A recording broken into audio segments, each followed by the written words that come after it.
Welcome back to the YouTube. Today is going to be a little bit of a different episode. It's going to be like a sit down chat.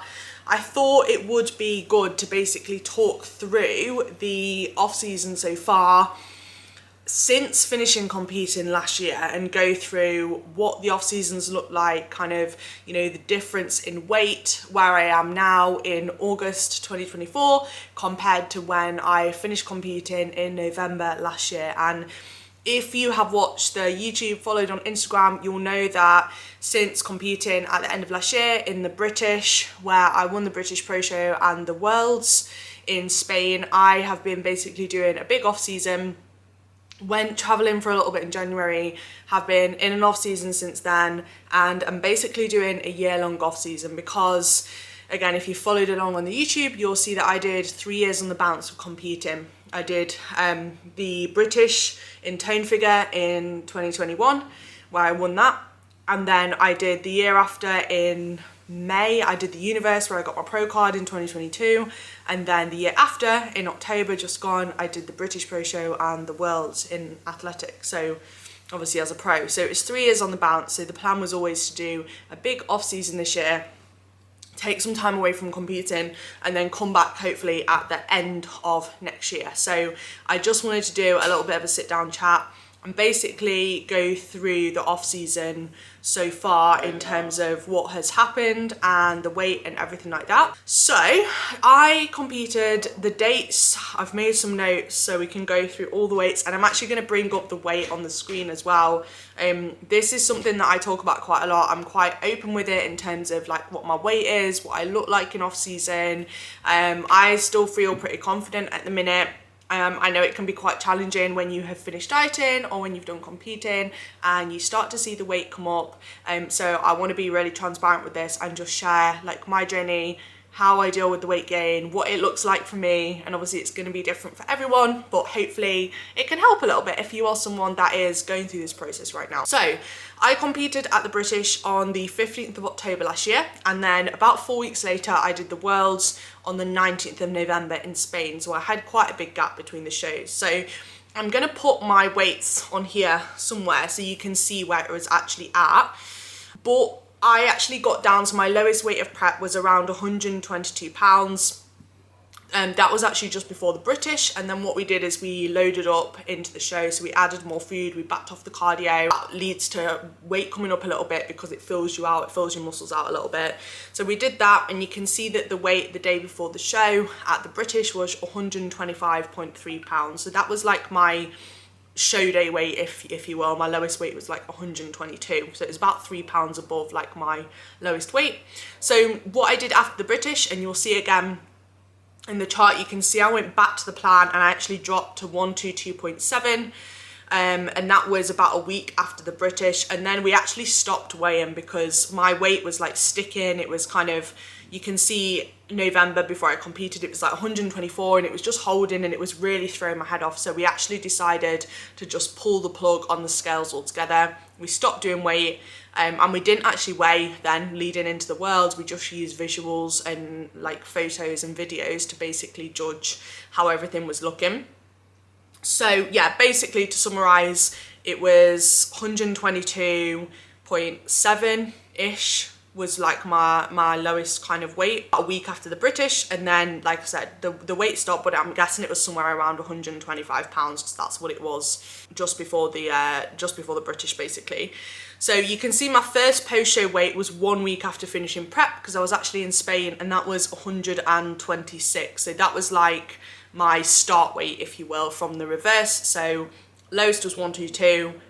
After I finished prep, 1 week post-show, it was 126.3 pounds. So that was kind of a summary of the prep week. And we then started the reverse, and you can see that my weight actually started to jump up quite quickly through December, all right? So you can see it comes up pretty rapidly through that month. And I just wanted to chat a little bit about the reason this happens, and just to explain like the post-show phase a little bit more, because obviously when you actually get to a show, you are shredded as a female. If you've got lean enough, you are peeled. I'll pop like some pictures of me in here of like what I actually look like around that time of year, but obviously the goal post show, because you are depleted, like I lost my menstrual cycle as a lot of females do when they compete. Obviously your energy is absolutely on the floor, and not a lot of people talk about the like negatives of prep, because it does absolutely kill you off a bit. I'm not gonna lie, like, you know, your energy is really low. You just, I can't even explain. You don't even know the feeling unless you're prepped. It's like a whole new level of exhaustion and hunger. But, you know, we all do it for fun, so hey ho. But so that was the kind of where things are at post show, and the goal really is to get health back in a good spot. So you want to, you know, you want to get your appetite back in a good spot, so you're not starving all the time. You know, you want to get your energy back. You want to be able to sleep through the night without waking up absolutely ravenous. You want to be able to get your period back, be able to get your gym performance back in a good spot. And obviously because you have dieted for so long, it does take a little bit of time to regain things and just get things in a really healthy spot again. So that goal really post show is to just slowly reverse the negative effects of dieting. And I think something that really helps me as well in that post show phase is just reminding yourself that, you know, the goal of this phase is to gain body fat. Like that is actually what you are physically aiming to do. So I know it can be quite scary initially when you see that scale weight jump up and you're like, oh my God, I'm gaining weight. You can see yourself getting softer, but it's just sort of reminding yourself, actually, this is a good thing. Like, you know, it's cool having the abs, and obviously it's amazing and it's quite cool seeing your body change, but that's not something that is sustainable long term. And, you know, realistically, unless you are very genetically gifted, like females do not walk around with abs like all year round and like lines in the shoulders. Like it's not healthy, you know, it's not possible unless you're very, very, very lean, which, let's be honest, I would not want to feel like that all the time.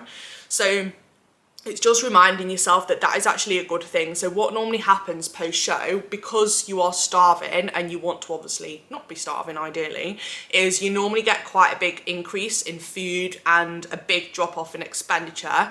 And it always really helped me in that post show phase, thinking the first like 4 to 6 weeks post show are basically still a prep. Like you are still going to be starving, you're still going to be absolutely ran into the ground, you are still going to be, you know, very low energy. Because I remember the first time I prepped, I came away from my show, I didn't really do a reverse, I just like ate what I wanted, and I was so starving all the time, and I was like, but I'm not prepping anymore, like I'm eating all this food, why am I starving? And it's because you have obviously dieted for a long time. Like your body's not just going to snap out of that and things regulate. It does take quite a long time for things to actually like stabilize out post show, and, you know, your hunger and your appetite hormones to actually regulate, and for things to just get stable again really. And, you know, you've got two hormones that control your appetite. You've got leptin and ghrelin, and it does take a consistent time period of actually giving your body enough food, removing stress on the body to get those back in a stable position again. So that's not going to come from 4 days of eating more. It's going to come from 5, 6, 7, 8 weeks of actually, you know, letting yourself gain a bit of body fat, getting enough sleep, you know, eating enough food, not dieting. So it's just, and I've done this a lot of times now, this post-show phase, and it's just understanding that, you know, for that first period post-show, you are going to see the scale weight come up quite quick, and you are still going to feel like you're on prep basically. Something that really helped me as well is not overloading it with the socials and just keeping things like quite quiet so you can stick to your plan in that first period post-show. And obviously the approach post-diet and post-shoot is the same, it's just not as extreme as if you are competing. So essentially what we did after, because I had the goal of getting on stage again and I wanted to actually gain muscle, I didn't want to waste time after the show.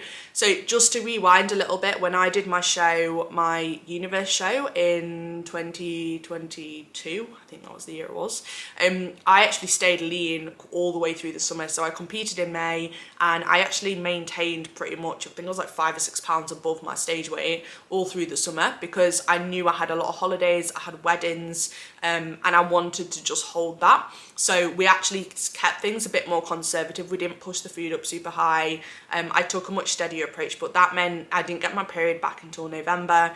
And obviously then I didn't really start my off season until the end of the year really, and I didn't want to waste time this time. You know, I wanted to get the whole of 2024 in as an off season. So the goal there was to always come away from the show last year and to just get food up quickly so that I got my period back, and that worked because I did get my period back 6 weeks after I competed, which for me I was really happy with. So this was the goal, and obviously everyone's approach is going to be individual to them, but for me this time round I wanted to get back into off season quickly, so we weren't hanging about with the food, we just went in and got the food up basically. So yeah, like I said, the key goal initially was to bump up the food, so it did come up very quickly. I think my calories initially came up by like, it was nearly 1,000 a day, so we brought them up like quite high quite quickly. We brought the cardio right down.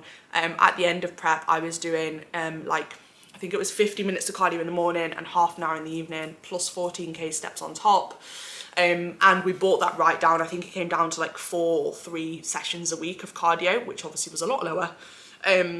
We brought the steps down, and yeah, we just basically went in post show. So 1 month post show, and I'll put the little graph up here again, I was 135.6 pounds. So that was, in that first month, from my lowest weight, it was about 13 pounds up from that 122, obviously slightly less if you look at the stage day weight, which was, well, I was 126 post show. So it was about 10 pounds or so up from my stage weight within the first month. So you can see like that did come on relatively quickly. And it was then Christmas, so there was a bit more flexibility. Obviously I had like a day or two off my plan around Christmas, and I then gained another 7 pounds from basically the 19th of December, which was my last check-in before Christmas, up until the 10th of January. So you can see initially in that post-show phase, like the weight did come up quite quickly. And the way that happens is initially the food gets bumped up high, the calories get, the cardio, get pulled down quite low, and you then are just monitoring it week to week. And you know, what we did there was every week the food basically came up a bit higher, the cardio got pulled down a bit more, and then if we got to a point where my weight increases was slowing or like things were stabilizing off, we bumped up again. Okay, so it was just a constant process of like adding more food, pulling the cardio off, and making sure that my weight was actually coming up, because that was the ultimate goal. Obviously you can slow that down a bit, and I did that the year before. We just kept things lower and we didn't push the food as high, and that just resulted in, you know, the weight coming on slower. But I think one thing to take into account is, you know, you need to be able to stick to it. So for me, because I'd competed before, like I could kind of suck it up a little bit and I could deal with being a bit hungrier and it was okay. But it's just like, if you are someone that is struggling to stick to it and you're hungry and you're tired, like you're probably better just getting the food up and actually being able to stick to your plan.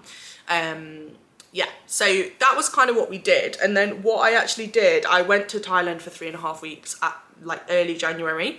So yeah, I didn't do any check-ins through that time because obviously I was away. And I actually came back about 3 pounds heavier in February. That was on the 7th of Feb when I got back. So I actually managed to maintain that. Obviously away in Thailand, lots of walking, lots of moving, like pretty healthy food. I was only eating like 3 meals a day as well. But it worked out okay because I actually spent that time before Thailand. Like I was already quite a lot of weight up. I was 142 pounds pretty much by the time I went to Thailand.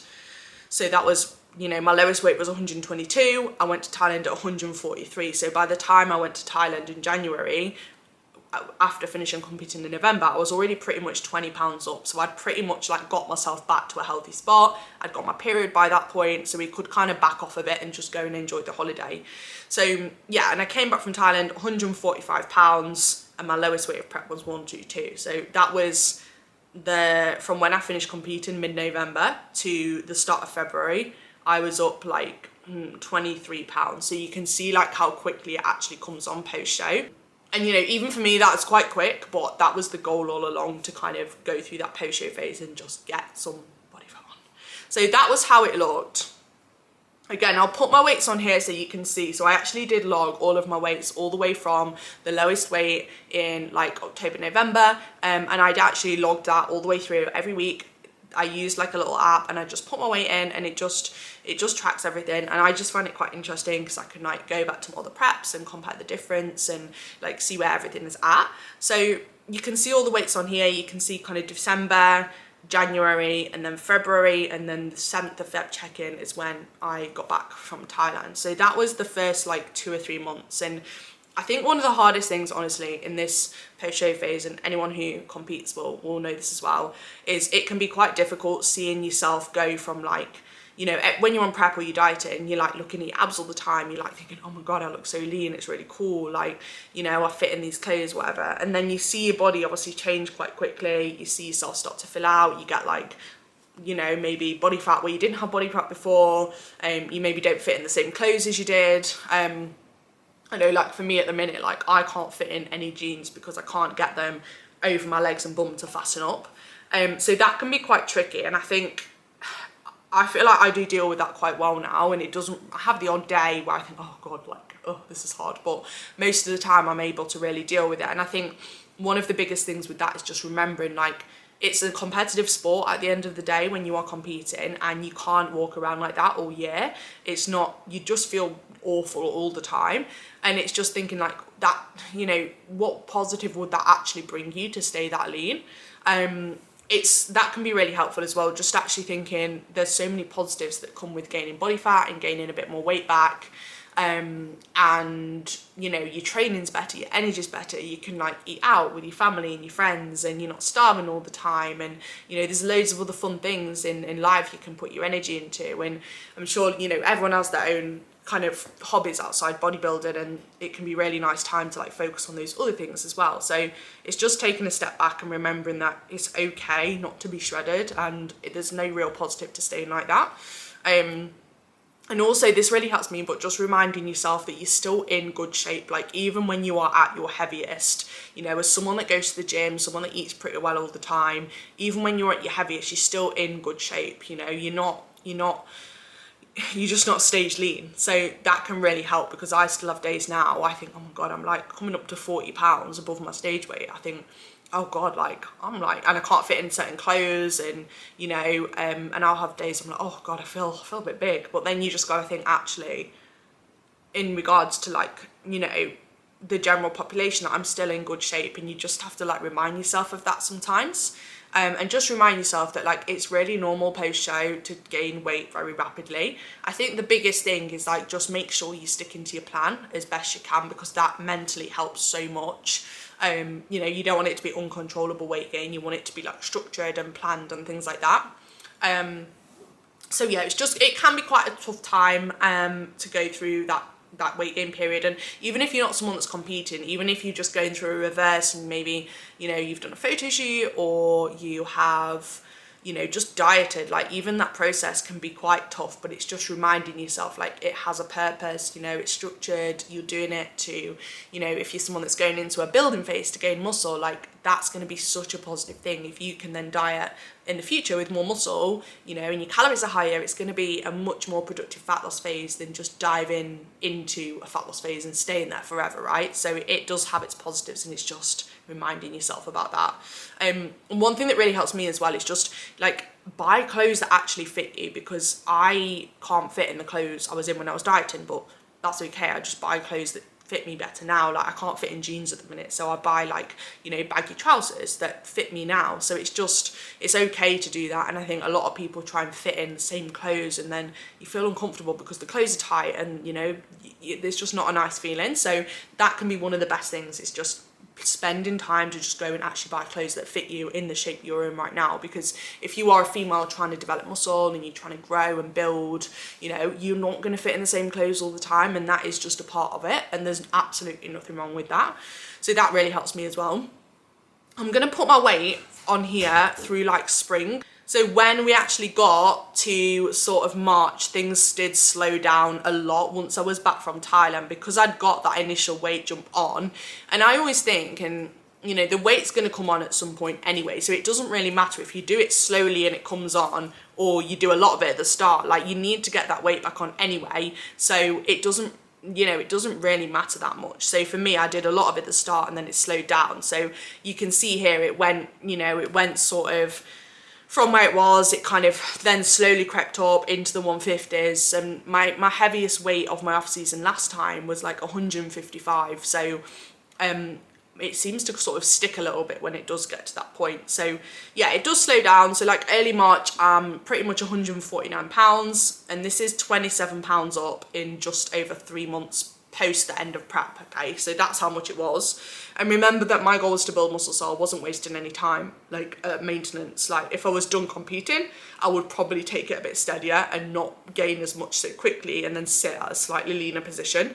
But obviously my goal is to build muscle. And then I'll put on May and June, and you can see again, it's still coming up, but it's just a lot steadier. You know, it's like, you know, see from kind of the start of May to the end of June, it was up maybe £5. So you can see it does actually slow down quite a lot at this point. Yeah, and from April, May to sort of August, which is where I am now, end of August, it's been much steadier, and food is still coming up, right? And you can see even leading into like, if we put on here, you know, like the end, like July, August, you can even see here, it's kind of up and down, and it's actually stabilized out through sort of the last 2 or 3 months. My weight's sort of stabilized and not, it's come up and down a bit, but it's not continuing to shoot up. So at some point when you're in your off season, your weight will still climb, but it will stabilize out, and it will come up and down a bit, and it will be a lot slower. And even though my weight is like up and down, the food has still been coming up, and we're now sat in a position where it's like well over 3,000 calories on both a training day and a rest day. So now in a position where I'm pretty much about the heaviest I've been ever, and we've still got a good chunk of time left. So yeah, June to August has been pretty much maintenance, but food has still been high, food has still been being pushed, and you know, the weight will still come up, it's just a lot slower once you get to that point where your body's in like a happy spot, you know, and you've got a regular period, it's sat in a nice position. Yeah, so the plan is basically now, it's September this weekend, so the plan is now to just keep pushing. We've got another 4 months left of this off season. Normally, so last time when I got a bit uncomfortable, I did a mini cut, so we're going to try and stick the rest of this year out basically without doing a mini cut, and we'll see where that puts us, because the plan is to start dieting basically in January for a show next year. So that is basically the plan. And I did my check-in this week. My weight was actually, what was it?